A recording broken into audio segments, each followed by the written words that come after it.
Shalom. First and foremost, I'd like to give all praise to Yahweh, Ba'Hashem, Yahushai, Ba'Hashem V'Kal Double honors to the elders and apostles, the great millstone, who are teaching this truth and sincerity. And a shout out to Yakim and Yaakwath. Brakat the Yahweh, Brakat the Yahushai, Ba'Hashem V'Kal Brakatham. So, well, the audacity of Esau, rule number one, he was never going to get out of Iraq, just like they were never planning to leave Syria. In fact, since they were asked to leave, which, here's what they do. U.S. military announces 3 new bases in Iraq after Iraqis demand full withdrawal. So they start a bunch of shit and they bring war into their country, and now they want them out, but the United States will never leave. Esau never leaves. Esau continues with his so-called democracies. Less than a week after millions of Iraqis took to the street demanding the U.S. military leave for good, the United States announced that it is planning to build 3 new bases in Iraq, according to military news service Breaking Defense. The 3 sites chosen, Erbil, Somalia, and Halabja, are all close to Iran, with Halabja in the site of the 1988 chemical weapons attack, just 8 miles from the border. So yeah, you can best believe the United States plans to use chemical weapons against Persia.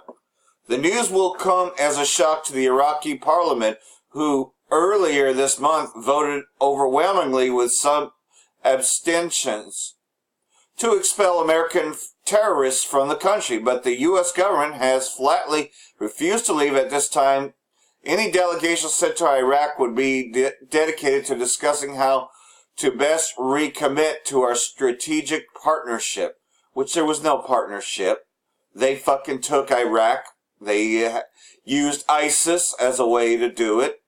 And no, man, the people of Iraq never asked for the United States to come there, especially after all the terrorism that they brought. Not to discuss troop withdrawal, but our right, appropriate forced posture in the Middle East, said the State Department spokesman Morgan Ortagus, adding, "We strongly urge Iraqi leaders to reconsider the importance of the ongoing economic and security relationship between the 2 countries. We believe it is in the shared interests of the United States and Iraq to continue fighting ISIS together." Earlier this month, the U.S. decided to send an extra 300 troops to the region. President Trump responded by threatening sweeping mass punishments against the Iraqi people. "We're not leaving unless they pay us back for it. If they do ask us to leave, if we don't do it in a very friendly basis, we will charge them sanctions like they've never before ever." He said U.S. sanctions on Iraq in the 1990s are thought to have killed over 1 million people, including over 500,000 young children.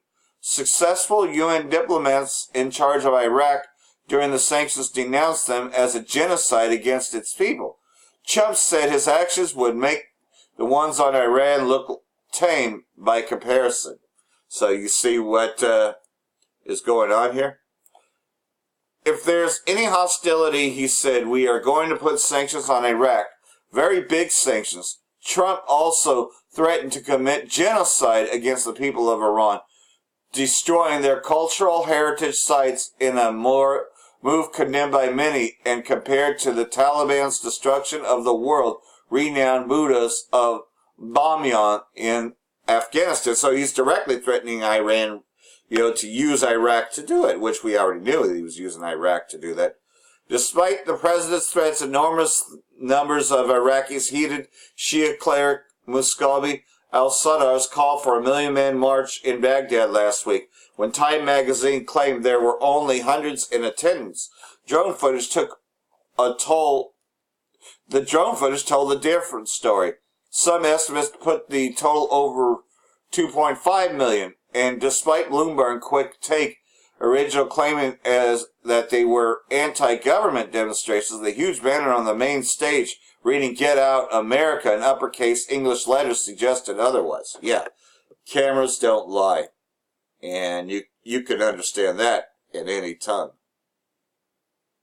Yeah, and looks like there's part of that here, so we'll take a look at this, if I can pull that up. So you can see why everybody's going to hate the whore, because the abundance of her delicacies and democracy being at the top of this. Another brother goes into this very much so, but check this out, uproars of the people.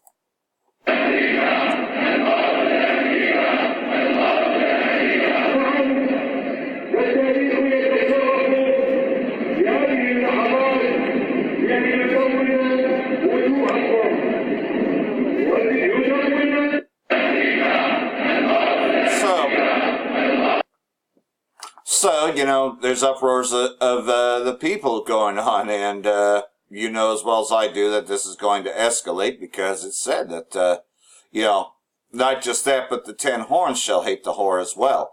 So, you know, pretty much, though, everybody knows that the United States is the one starting everything, a.k.a. Amalek, the Zionists. And, hey, they're agreeing with this, the Shia clerics, and the rest of the world, you know, pretty much is telling America to fall back. And pretty much is looking to replace America. So anyhow, these terrorist groups are now getting anti-tank guided missiles. So who's doing that? Mossad, Israeli state, the United States, that's what they're giving them. And yeah, I'm going to be limited how much I can show of this. I'll just play a couple of minutes of it. You know how that goes.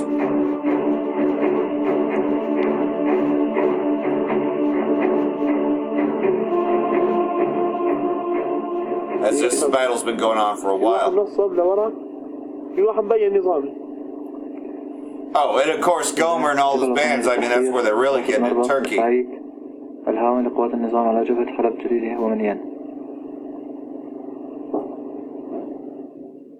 But remember, Gomer, a lot of those are Amalek. So you see how the least of the flock is drawing everybody in.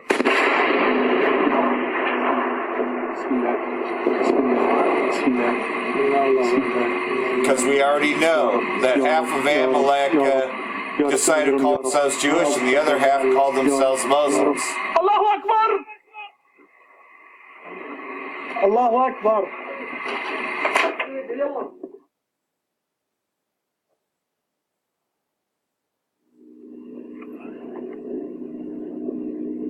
بسم الله الرحمن الرحيم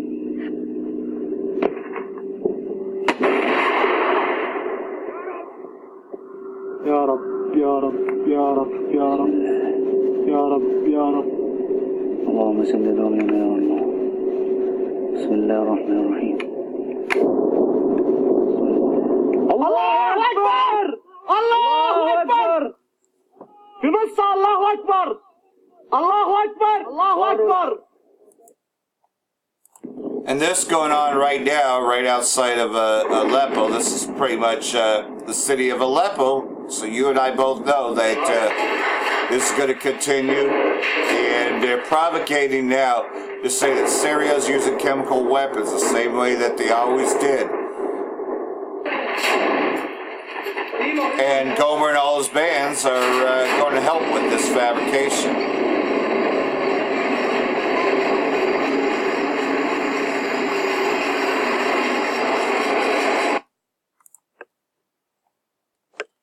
So, anyhow, you know, just a repeat. 26 Redux. Kremlin warns chemical provocation coming as new fighting erupts in Aleppo.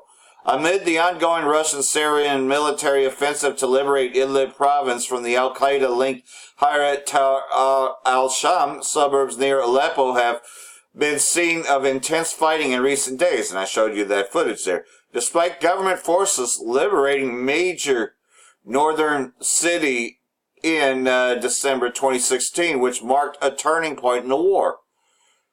Turkish-backed terrorists have in recent days and weeks mounted a new insurgent attacks on the outskirts of the provincial capital city at a moment the Syrian army has made huge gains into the neighboring Idlib A key reason Damascus has vowed to retake every inch of Idlib is that for years Al-Qaeda has launched terrorist attacks on suburbs of Aleppo from there as civilians and the government attempt to rebuild the largely destroyed urban center.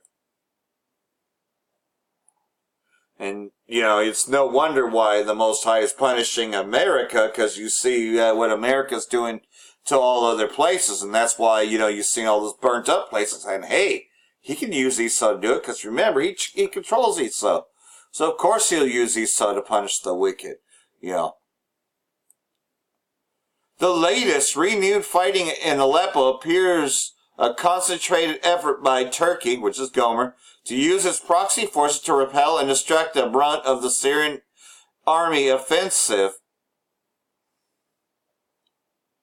on Idlib, considering on Friday President Erdogan warned he's ready to use military force if Assad doesn't halt Idlib operations. Syrian insurgents carried out at least 3 car bomb attacks against government forces west of Aleppo on Saturday and opened a new front northeast of the city, an attempted fight back after territorial advances by Damascus.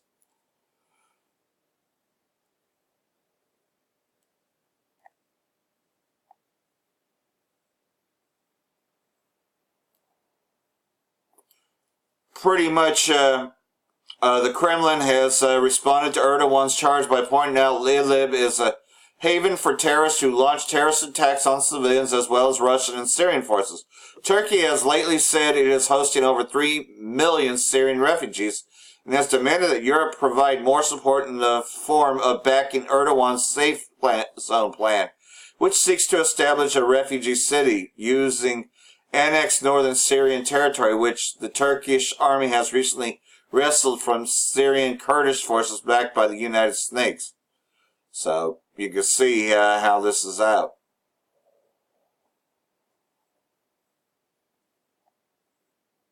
And you know as well as I do, that's why they're provocating for a chemical weapons attack. And this in from the Syria Arab News Agency. Army repels terrorist attack, continues to advance southwest of Aleppo.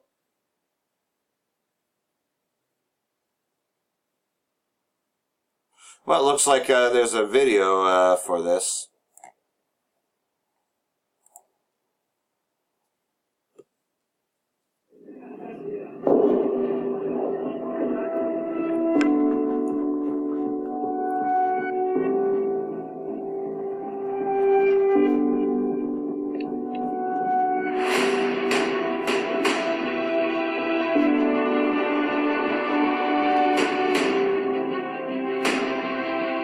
حاليا في بلدة خان هي بلدة استراتيجية مطلة على طريق حلب الدولي، وإن شاء الله بإذن الله راح نتم مستمرين لقطع طريق أمداد المجموعات الإرهابية المسلحة، والحمد لله تصدينا لهم بكذا هجوم على نقاط الجيش العربي السوري وتم دحرهم. إن شاء الله مستمرين لآخر شبر في سوريا نحرر بإذن الله تعالى، والنصر قريب بإذن الله.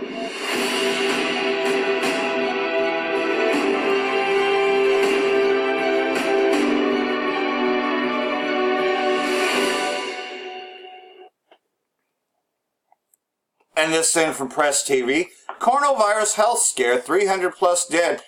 First fatality outside China confirmed.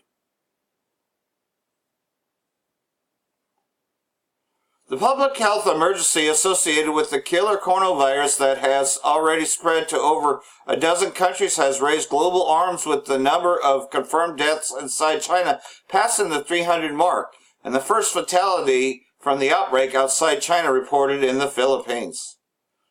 But again, we reiterate and we forward videos showing you what kind of crap that they eat. And you think that that's not going to cause disease. We know that this was manufactured, but at the same time, though, they're still eating abominable foods. Yes, the other nations could be punished for this too. Not just Yasha Allah, but we just happen to get the punishment first for going off. Health authorities in China's central province of Hubei, the epicenter of the epidemic, reported 45 new fatalities on Sunday. There was also a significant increase in confirmed infections in the province, where 1,921 new cases were recorded. This brings the national total to more than 13,700 based on numbers previously issued by the government in Beijing. The never-before-seen virus was first reported in December in a seafood poultry market, so it is from the seafood. And you can look at the garbage that they eat. In the provincial capital of Wuhan, with a population of 11 million people, the infection began to spread quickly beyond the province and cross the country's borders soon, with cases being detected in the United States, Canada, Australia, and several South Asian countries. And again, you know, what does the scripture say? Woe be unto China, Egypt, and Syria. And isn't that all we ever read about now? I mean, you're starting to see China show up. You know, because, of course, disease.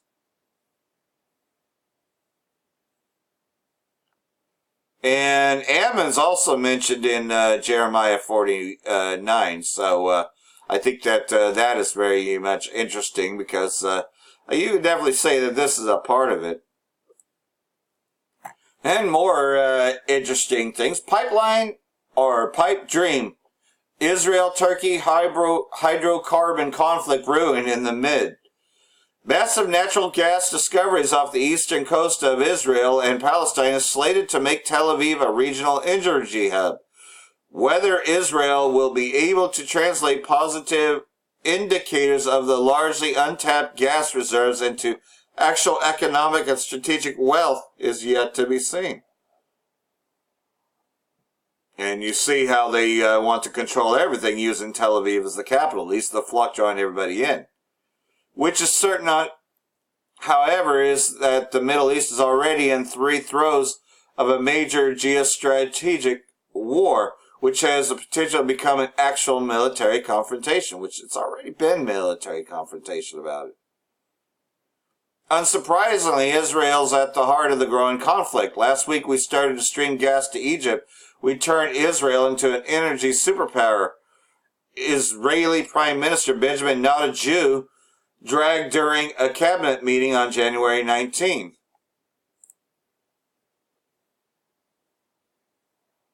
I can't remember where I'm at. That's one thing I hate about it. Okay, there. Not a Jew. Self-congratulatory remarks came on the heels of some exciting financial news for the embattled Prime Minister, as both Jordan and Egypt are now Tel Aviv's clients, receiving billions of cubic meters of Israeli gas. For not a Jew, pumping Israeli gas to two neighboring Arab countries constitutes more than just economic and political advances. It is a huge personal abuse. The Israeli terrorist is trying to convince the public to vote for him in yet another general election in March, while pleading to Israel's political elite to give him immunity so that he could stay out of prison for various corruption charges.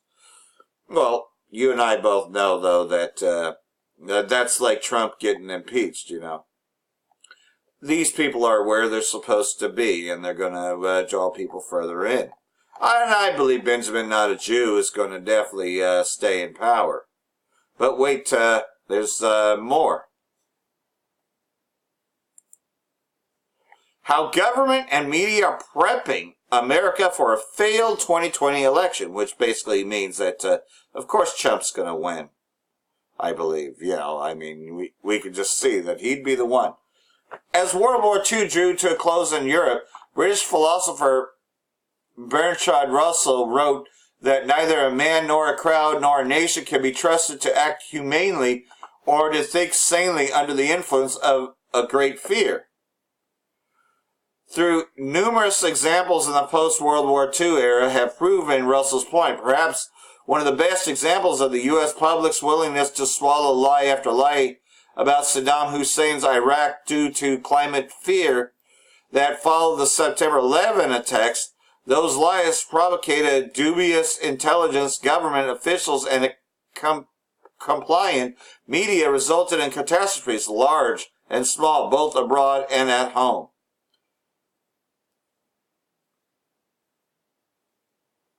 Though these anonymous government sources and their stenographers have already named the countries who will be responsible and the technologies they will use. They also admit that no evidence yet exists to back up these claims, meaning they are best pure speculation. Yeah, like as if all these other things. You and I both know, though, that the reason why Trump is going to win re-election most likely is just because he seems to be the guy.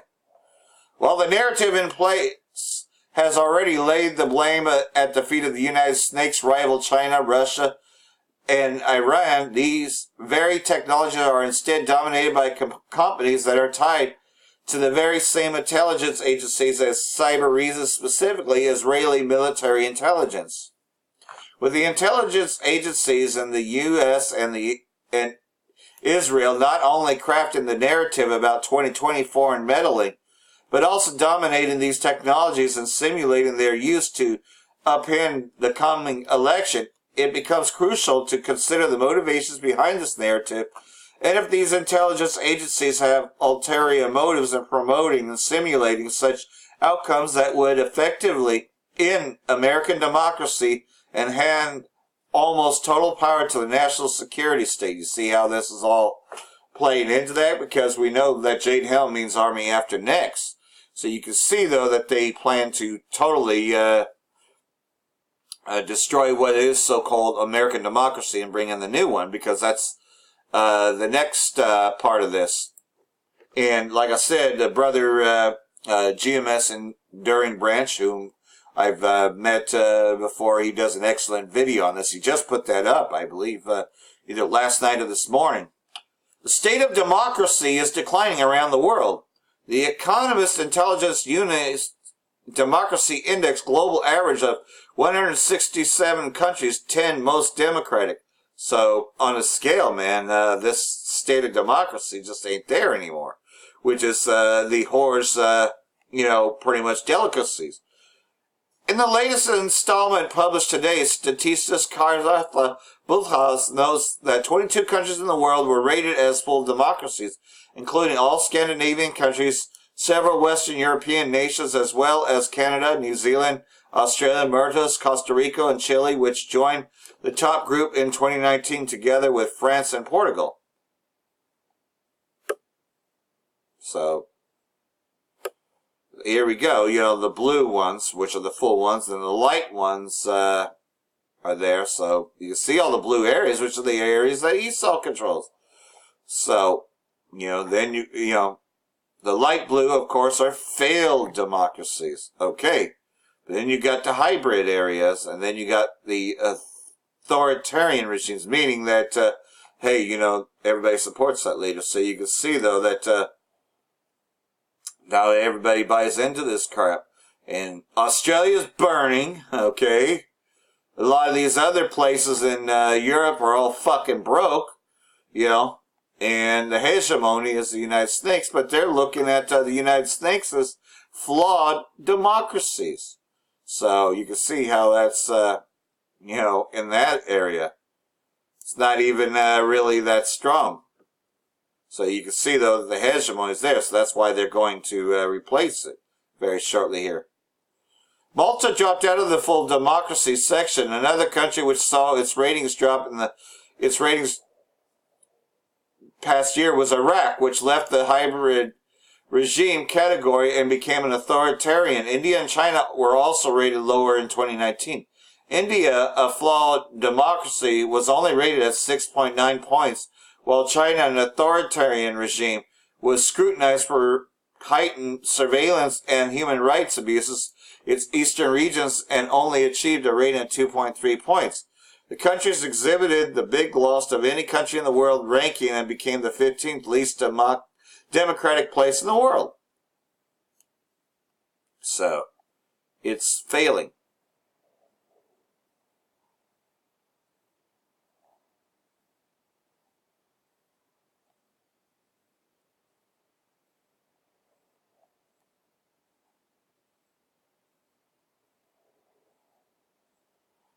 And it's no wonder. The countries rated most poorly were North Korea, Syria, and the Democratic Republic of the Congo.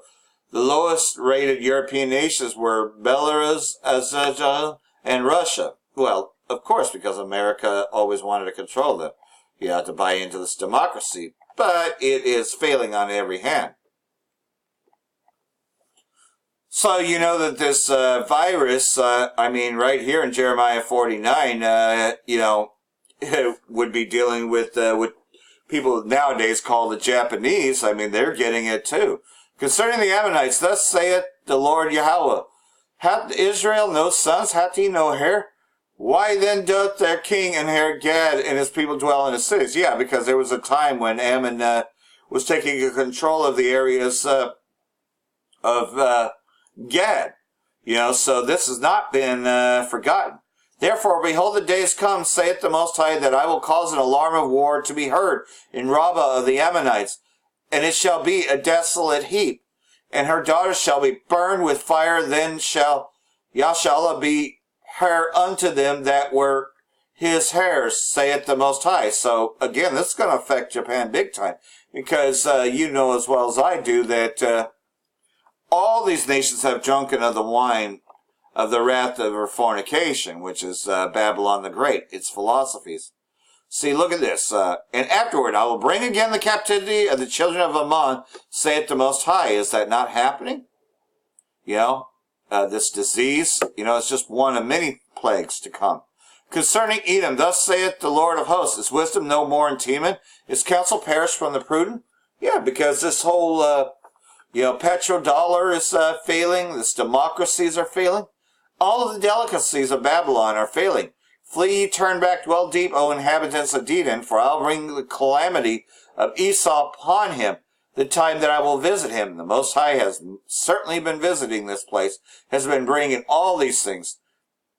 Verse 10, but I have made Esau bare. I have uncovered his secret places, and he shall not be able to hide himself. His seed is spoiled, and his brethren, and his neighbors, and he is not. So everybody knows that it's the Edomites that are causing all the problems in the world. Always causing chaos. Verse 13, for I have sworn by myself, saith the Most High, that Bosra shall become a desolation. That's talking about America. A reproach, a waste, and a curse, and all the cities thereof shall be perpetual waste. So everybody knows that America is about to be destroyed. Jump down to verse 17. Also Edom shall be a desolation. Everyone that goeth by it shall be astonished, and shall hiss at the plagues thereof. So they're going to see the smoke of her burning. As in the overthrow of Sodom and Gomorrah and the neighbor cities thereof, saith the Most High, no man shall abide there, neither shall a son of man dwell in it.